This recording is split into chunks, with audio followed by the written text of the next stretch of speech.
BJP వారధి సమన్వయకర్త Kilaru Dilip city 24/7 ప్రేక్షకులకు నూతన సంవత్సర శుభాకాంక్షలు తెలియజేశారు.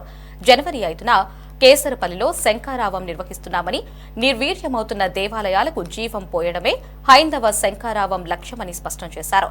కేసరపల్లిలో నిర్వహిస్తున్న సభకు లక్షలాదిగా హైందవులు అందరూ తరలి రావాలని పిలుపునిచ్చారు.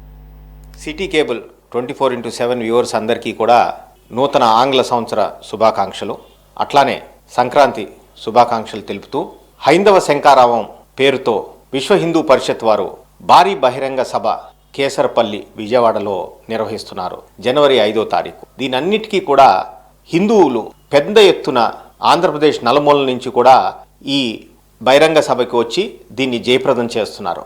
దీని ముఖ్య ఉద్దేశం హిందూ దేవాలయాలన్నిటికీ స్వయం ప్రతిపత్తి, సెల్ఫ్ గవర్నెన్స్ ఉండాలనే ఒక మెయిన్ కోరిక. ఈ కోరికని నెరవేర్చించే విధంగా గవర్నమెంట్ని అర్థిస్తూ ఈ శంఖారావాన్ని పెద్ద ఎత్తున మీరందరూ కూడా తరలి వచ్చి దీన్ని జయప్రదం చేయాలని చెప్పి ప్రజలందరినీ కోరుతున్నాను. ఈ హిందూ శంఖారావం ఇవాళ భారతదేశానికి అత్యంత అవసరమైన విషయం. ఇది విశ్వ హిందూ పరిషత్ ఆధ్వర్యంలో జరుగుతుంది. అందరూ కూడా దీన్ని జయప్రదం